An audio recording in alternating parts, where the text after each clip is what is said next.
Welcome to my YouTube channel. Please don't forget to subscribe, like, and share. Understanding the development controls. Under Rules 7 and 8 of the Revised Implementing Rules and Regulations of PD number 1096, National Building Code of the Philippines.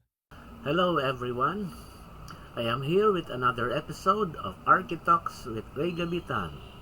Let's get started with another discussion on the development potential of an R1 zone. So this is part 2 of our discussion for residential R1 zone. Our example for today will be a single detached house, R1 zone property, but our total lot area here is 365.5 square meters. The type of lot is a through lot with a 17-meter wide frontage and a 12-meter wide road at the north and the south side of the property. So if we are going to refer to table 8.G.7, the suggested minimum lot sizes for an R1 lot through lot, our example is slightly bigger than the suggested minimum of 365 square meters. But we are going to make use of the same dimension, 17 meters by 21.5 meters. So if we are going to draw the lot, this will be our lot configuration, 17 meters by 21.5, fronting the north and south sides of the property will be the 12 meters wide road right of way. So we want to determine what is the development potential of that lot. And the first control that we are going to determine is the allowable maximum building footprint, or AMBF, for the project, as well as its corresponding allowable maximum percentage of site occupancy, or your maximum PSO. Okay, so in determining the AMBF and the maximum PSO, the first factor that we have to consider is the minimum setbacks. And for R1, our minimum setbacks will be 4.5 at the front, and the sides will be at 2 meters. So if we are going to apply those minimum setbacks, so we have 2 roads, so we will have 2 front setbacks, 4.5 at the north side and the south side of the property, and 2 meters at the left and right side of the property. We'll give you now the dimension maximum for the building at 12.5 meters depth by 13 meters wide. So, and that will be our AMBF based on the minimum setbacks. So it will be 13 by 21.5. We'll give you an area, an AMBF of 162.5 square meters, and its percentage equivalent, or our maximum PSO based on the minimum setbacks, will be equivalent to 44% approximately.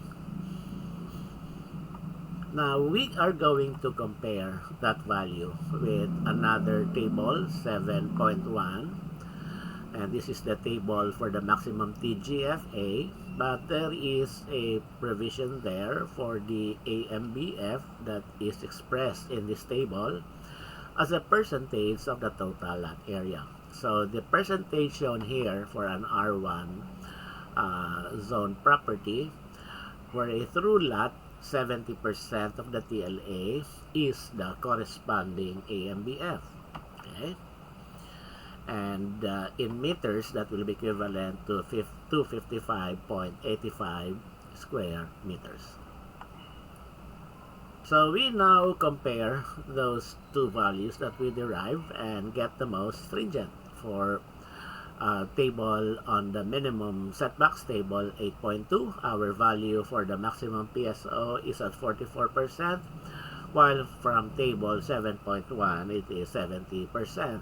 much bigger, so which means that our most stringent is based on the minimum setbacks.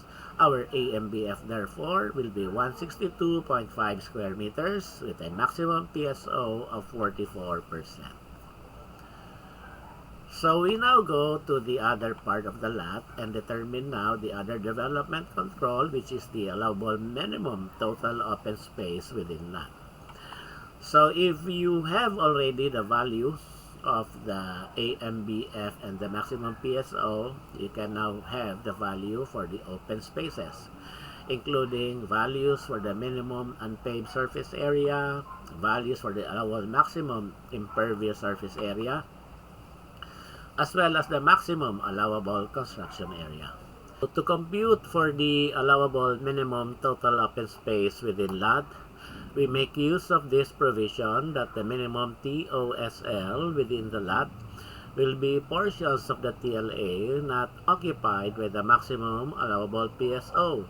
So if we are going to deduct the AMBF of 162.5 and a maximum PSO of 44% from our TLA, we can get the value of the minimum TOSL, which will be at 56% of the TLA, or square meters will be at 203 square meters approximately. But there is another reference for the minimum TOSL, which is table 8.G.6. And accordingly, in this table, the minimum TOSL for an through lot for an R1 zone property will be at 30% of the TLA. So which means our minimum TOSL will be at 30%, 109.65 square meters. And for the other part of the open space, like the minimum unpaved surface area, so computation for these, we make use of the area of the front yard, but just one front yard, no? Because if we make use of the two front yards facing the two opposite roads, you will have a very big area for the unpaved.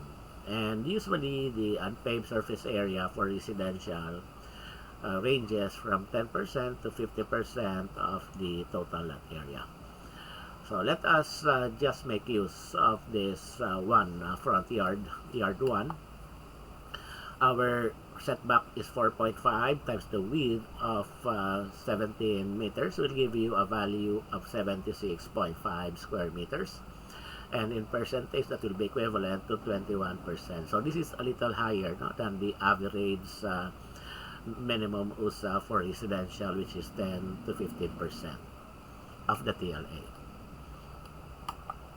Now, to compute for the remaining open space, which is the maximum impervious surface area, we just compute, no, the remaining area for the yards, yard 2, yard 3, and yard 4. And you can easily compute that by either adding all the spaces on the yard areas, 25 meters at the side, and on the other side also 25 square meters plus the other part of the yard, yard 4, the remaining yard at 76.5, will give you a total maximum ISA at 126.5 square meters, and that will give you an equivalent percentage of the TLA at 35%. And to compute now for the maximum allowable construction area, MACA, we can derive this by deducting from the TLA the value of our minimum USA, which is the area of yard 1. No? So our maximum allowable construction area will be our TLA minus the minimum USA. And our minimum USA is 76.5. Deduct that from the TLA of 365.5 will give you now a 289 square meters value for the MACA, and in percentage, just divide that MACA in square meters by the total lot area. It will give you an equivalent 79%. Another way to compute for the MACA is to add the AMBF and our maximum ISA. So our AMBF here is 162.5, and we add this 25, 76.5, and 25 square meters will give you a total area of 289 square meters. So the same value as earlier computed, and in percentage also will give you the same value at 79%. So if we are going to summarize these development controls that are taken at grade level, so we have the AMBF at 162.5 square meters, and its percentage equivalent, your maximum PSO allowable, is 44%. Our minimum TOSL, this one is based on table 8.G.6, is at 30% of the TLA. And your minimum USA, which is the area of one front yard, will be at 76.5 square meters or 21%. And the remaining yards will be your maximum ISA at 126.5 square meters or 35%. Your MACA will be at 289 or 79%. So if we are going to check the value of your maximum PSO and then compare it with the values of your minimum USA and maximum ISA, if we add all of these three together, it will comprise your total lot area, which will be at 100%. On the other hand, if you are going to compare our maximum PSO or add maximum PSO value with your maximum ISA, that comprises your MACA. So 44% plus 35% will give you a MACA value at 79%. So let us go to another development control, and this is the computation for the allowable maximum gross floor area or maximum GFA for the project, and also computing for the allowable maximum total gross floor area or the maximum TGFA for the project. So first is we compute the allowable maximum GFA. And here, we make use of this formula. The allowable maximum GFA will be simply your total lot area, and we multiply it with the maximum value of the recommended floor to lot area ratio.